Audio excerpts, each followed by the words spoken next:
Hello student, आज हम क्षेत्र मिति 2 में प्रश्नावली 19.1 का छठवां प्रश्न से हल करना शुरू करेंगे। मैं हूं परमानंद पटेल। स्वागत है आपका आपके अपने चैनल पीएन पटेल क्लासेस पर। तो आइए देखते हैं छठवां प्रश्न। एक घनाभाकार लकड़ी का आयतन 480 घन सेंटीमीटर है। यदि उसकी लंबाई 10 सेंटीमीटर, चौड़ाई 6 सेंटीमीटर हो तो ऊंचाई ज्ञात कीजिए। यहां जितने भी प्रश्न आ रहे हैं सभी के सभी जो है आयतन से संबंधित हैं। आयतन का हमने सूत्र देख लिया, क्वेश्चन भी हल कर लिया, पर एक्चुअल में आयतन है क्या, अगर समझ में ना आया हो तो एक बार ध्यान देंगे। मान लेते हैं आपके पास जो है कोई भी एक बर्तन है और इस बर्तन में जो है आप पानी डालते जाते हैं। ठीक है, पानी डालते जाते हैं। इसका ये जो है जितना पानी इसमें आ सकता है, जितने पानी को अपने अंदर रख सकता है, वही उसका क्या कहलाता है? आयतन। या फिर ये बोल सकते हैं कि आपके पास जो है मिट्टी है, मिट्टी को आपने गीला किया और एक जो है बॉल बनाना शुरू किया। तो इस बॉल को बनाने के लिए कितना मिट्टी की हमको आवश्यकता पड़ती है, वही जो है उसका क्या कहलाता है? आयतन कहलाता है। अगर ठोस वस्तु बना रहे हैं तो उसको बनाने में कितना मटेरियल लग रहा है, वो आयतन है। और यदि कोई बर्तन की बात करते हैं तो उसमें कितना जो है द्रव पदार्थ आ सकता है, वो जो है द्रव हो गैस हो, जो भी अभी यहाँ हम लोग गैस से संबंधित भी एक क्वेश्चन हल करने वाले हैं। तो जितना मटेरियल यहाँ पे आ सकता है वो भी उसका क्या कहलाता है? आयतन। तो यहाँ पर एक लकड़ी का आयतन हमको पहले से दे दिया गया है, उसका लंबाई भी दिया है, चौड़ाई भी दिया है, हमको उसका ऊंचाई जो है ज्ञात करना है। तो यहां पर हम क्या करेंगे?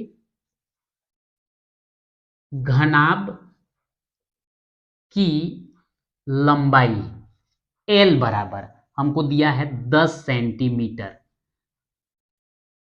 चौड़ाई B बराबर ये भी हमको दिया गया है 6 सेंटीमीटर और ऊंचाई H ये हमें ज्ञात करना है।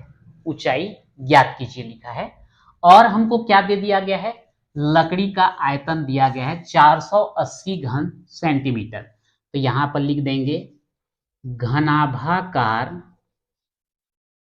लकड़ी का आयतन बराबर 480 घन सेंटीमीटर।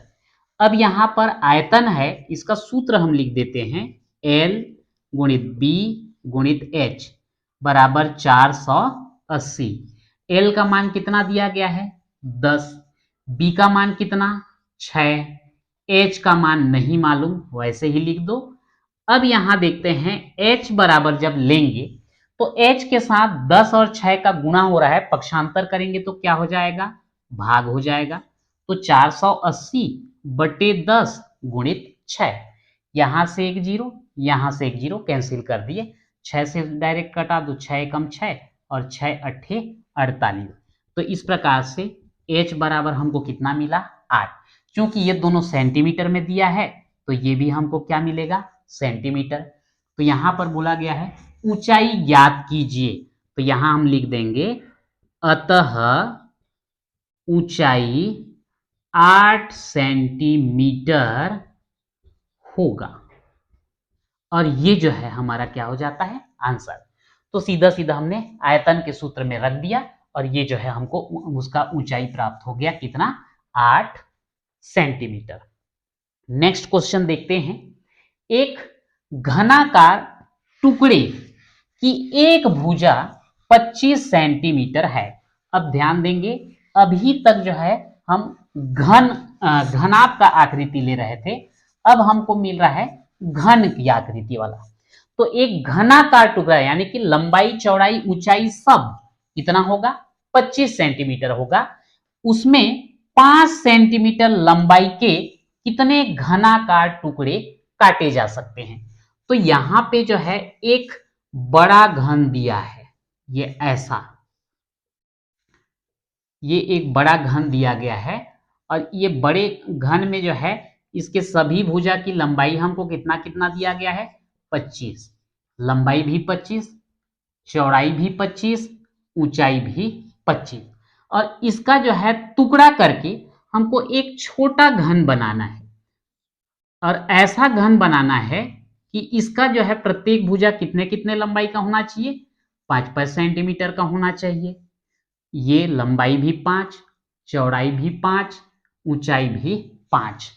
तो इसको टुकड़ा टुकड़ा करके ऐसा हमको बनाना है। तो हम क्या करेंगे, हम ये मानेंगे कि बड़े घन का कोर 25 और छोटे वाले घन का कोर कितना, 5।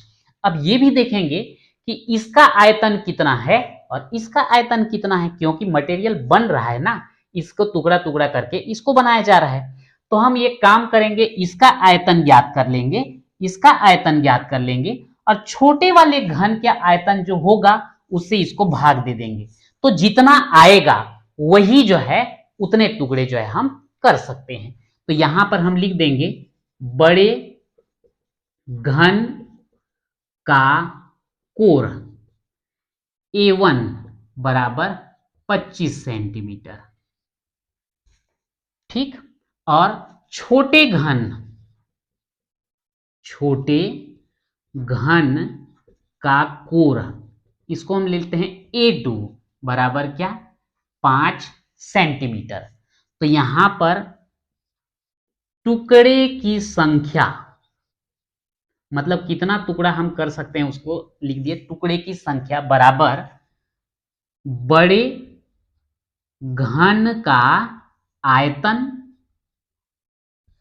बटे हो जाएगा छोटे घन का आयतन।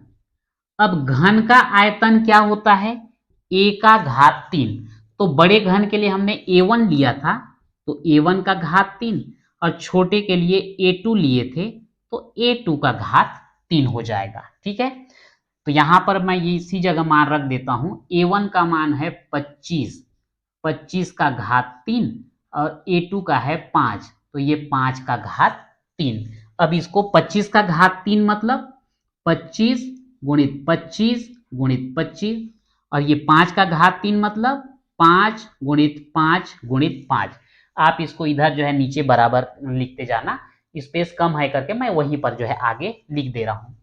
5 एकम 5 पंचे 25, 5 एकम 5, 5 पंचे 25, 5 एकम 5, और ये 5 पंचे 25। तो ये कितना हो जाएगा, 5 गुणित 5 गुणित 5, तो 5 पंचे 25 और 25 पंचे हो जाता है 125। यानी कि कितने टुकड़े किए जा सकते हैं, 125 टुकड़े जो है किए जा सकते हैं, और ये जो है हमारा आंसर हो जाएगा, ठीक है। तो यहां पर आप लिख लेना, अतः 125 टुकड़े किए जा सकते हैं, और ये आपका आंसर हो जाएगा। तो ये आपका 7वां कंप्लीट। इसके बाद हम अगला क्वेश्चन देखते हैं, 8वां। क्या दिया गया है, एक कमरे की लंबाई, चौड़ाई और ऊंचाई क्रमशः 5 मीटर, 4.5 मीटर एवं 3 मीटर है। इसमें भरी हुई हवा का आयतन ज्ञात कीजिए। तो उस कमरे में कितना हवा भरा हुआ है उसका हमको आयतन ज्ञात करना है। तो यहां पर हम लिख देते हैं, कमरे की लंबाई L बराबर कितना दिया है भाई, 5 मीटर, चौड़ाई B बराबर ले लेते हैं 4.5 मीटर, और ऊंचाई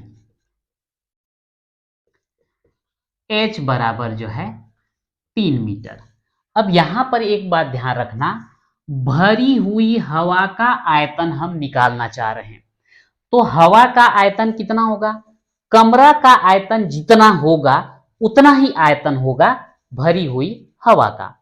तो इसलिए हम पहले जो है कमरे का आयतन निकालेंगे। तो यहां लिखेंगे घनाभाकार कमरे का आयतन बराबर हो जाएगा L गुणित B गुणित H। L है 5, B है 4.5 और H है 3। तो इन दोनों का मैं पहले गुणा कर देता हूं। 4.5 गुणित ये 5 दिया 15, 15 पंचे 75 का 5 हासिल कितना 7, 15 चौक 60, 60 और ये 7 हो जाएगा 67। दशमलव के बाद एक अंक है तो इधर से एक अंक लेकर के दशमलव लगा दो, तो यहां पर कितना हो गया 67.5 घन मीटर।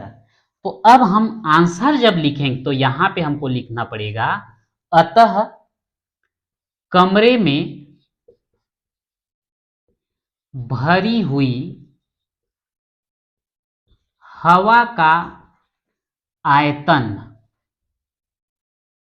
बराबर 67.5 घन मीटर, और ये हो जाएगा आपका आंसर। तो इस प्रकार से आपका 8वां भी कंप्लीट हुआ। अब जो है देखते हैं 9वां प्रश्न क्या दिया गया है। 9वां प्रश्न में डीजल की एक आयताकार टंकी 2 मीटर लंबी, 2 मीटर चौड़ी और 40 सेंटीमीटर गहरी है। इसमें कितने लीटर डीजल आ सकता है। तो यहां पर ध्यान देंगे, लंबाई मीटर में दिया है, चौड़ाई मीटर में दिया है, लेकिन गहराई जो है सेंटीमीटर में दिया है। तो ये जो सेंटीमीटर है उसको भी हमको मीटर में बदलना पड़ेगा। ठीक है, तो यहां पर हम लिख देते हैं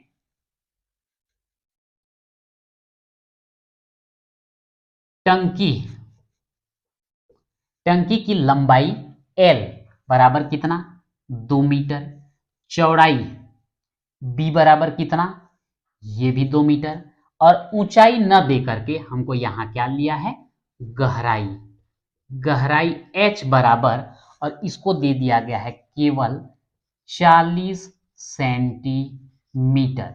तो ये 40 सेंटीमीटर को जब हम मीटर में बदलेंगे तो हमको क्या करना पड़ेगा 100 से भाग देना पड़ेगा, तो वो जो है मीटर में कन्वर्ट हो जाएगा। एक जीरो कटा दिए, यहाँ पर एक जीरो है, इससे इसको भाग दोगे तो ये हमको बनेगा 0.4 मीटर। अब यहाँ पर हम टंकी का आयतन ज्ञात कर लेते हैं। तो टंकी का आयतन बराबर हमको क्या मिलेगा L गुणित B गुणित H। L है 2, B है 2, H है 0.4।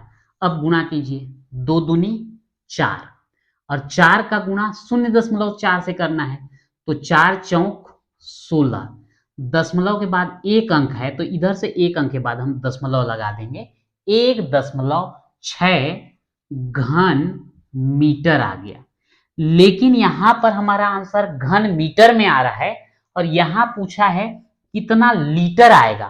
तो हमको पता है, पिछले क्वेश्चन में हम देख चुके हैं कि 1 घन मीटर जो है 1000 लीटर के बराबर होता है। तो यहाँ पे 1.6 को अगर हम 1000 से गुणा कर दें तो घन मीटर जो लिखा है वो किस में कन्वर्ट हो जाएगा, लीटर में बदल जाएगा। तो यहाँ पे गुणा कर दीजिए, तो ये हो जाएगा आपका दशमलव के बाद एक अंक, तो इधर से एक अंक के बाद दशमलव लगा दो, तो ये 1600 मतलब 1600 लीटर जो है होगा। तो हम लिख सकते हैं इसमें 1600 लीटर डीजल आ सकता है, और ये आपका क्या हो जाता है आंसर। तो इस प्रकार से आपका 9वां प्रश्न भी कंप्लीट हो गया। 10वां प्रश्न देखते हैं। तैरने का एक तालाब 25 मीटर लंबा 13 मीटर चौड़ा है। इसमें 325 घन मीटर पानी छोड़ा गया। इसमें पानी कितना ऊंचा चढ़ जाएगा। अब यहां पर तालाब जो दिया गया है, लंबाई और चौड़ाई दिया गया है, और पानी डालने पर वो कितना ऊंचा चढ़ेगा करके पूछा जा रहा है। मतलब तालाब कौन से आकृति का है, घनाभ के आकृति का। तो हम यहाँ तालाब की लंबाई चौड़ाई लिख लिए, ऊंचाई हमको ज्ञात करना है। ये जो पानी का आयतन दिया गया है वो घनाभ के आकार के तालाब में डालने पर स्तर ऊपर चढ़ता है। तो ये पानी का आयतन यानी कि हमको घन का आयतन समझना है। तो यहाँ पे हो जाएगा लंबाई L, चौड़ाई B, ऊंचाई H, और ये इसका मात्रा है कितना 325। तो यहाँ पर L के जगह हम कितना रख देंगे 25, B के जगह 13 गुणित H बराबर 325। अब यहाँ पर H के साथ 25 और 13 का गुणा हो रहा है, दूसरे साइड ले जाएंगे तो क्या हो जाएगा भाग हो जाएगा। तो अब यहाँ पर भाग दीजिए, तो ये 5 पंछे 25 और ये हो जाएगा 5 6 का 30, 2 बचेगा, ये 25 बनेगा, 5 पंछे 25। फिर उसके बाद भाग दे देते हैं, 5 एकम 5, 5 एकम 5, 1 बचेगा, ये 15, तो 5 तिया 15, ये बन गया 13, 13 एकम 13 एकम। तो इस प्रकार से H बराबर हमको क्या मिला 1, क्योंकि ये दोनों मीटर में है, ये भी मीटर में है, तो ये भी क्या आ जाएगा 1 मीटर। यानी कि पानी कितना ऊंचा चढ़ जाएगा 1 मीटर। तो लिख देंगे अतः पानी 1 मीटर ऊंचा चढ़ जाएगा, और ये हो गया हमारा आंसर। तो इस प्रकार से आज हमने प्रश्नावली 19.1 का 6वां से 10वां तक का प्रश्न कवर किया है। तो आज के वीडियो में इतना ही, मिलते हैं नेक्स्ट वीडियो में।